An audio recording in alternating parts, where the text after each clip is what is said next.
दिनांक 16 जुलाई को सीसीएल के कर्मी श्री आशीष बनर्जी को गोली मार दी गई थी कुछ अज्ञात अपराधियों ने, जो मोटरसाइकिल पर सवार होकर आए थे और उनको गोली मारने के बाद वो लोग फरार हो गए थे।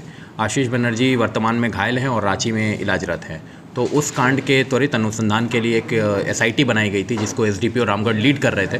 तो उस एसआईटी में और बाकी टीम मेंबर्स की सहायता से उसमें लगातार छापामारी की गई, इन्वेस्टिगेशन किया गया और उसमें जो घायल हैं आशीष बनर्जी, उनके जो ब्रदर इन लॉ हैं जिनका नाम है इंद्रनील बनर्जी, ये रानीगंज बंगाल में स्टेट बैंक में कार्यरत हैं, इनको गिरफ्तार किया गया है।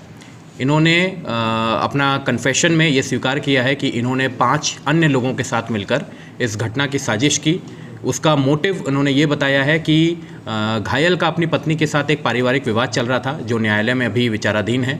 डोमेस्टिक वायलेंस और मेंटेनेंस के केसेस इनके बीच में चल रहे थे और उनके बीच के दाम्पत्य जीवन बिल्कुल भी खुशहाल नहीं था, जिसकी वजह से घायल और उनके ब्रदर इन लॉ की भी आपस में खूब लड़ाई होती थी।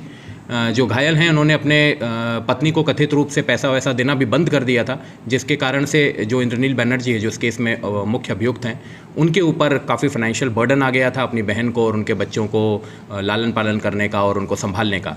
तो इसकी वजह से वो काफ़ी टाइम से प्लान कर रहा था कि किसी तरीके से इनको रास्ते से हटाया जाए और फाइनली 5 लोगों के साथ मिलकर इसने इस घटना को अंजाम दिया।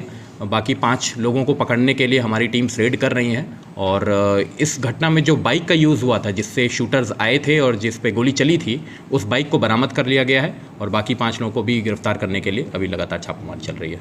सर वो 5 इसके मित्र थे या वो लोग कोई अपराधी थे जिसको हायर किया गया? नहीं, 5 इनके मित्र नहीं थे, उसमें से 1-2 लोगों को ये जानते थे और उन लोगों ने फिर शूटर्स अरेंज किए थे। कितना रुपया इन लोग को ऑफर किया गया था? पैसे की बात अभी तक नहीं पता चली है, वो तो जब वो दूसरा इनका सहयोगी उसमें पकड़ा जाएगा तो वहाँ से पता चलेगी।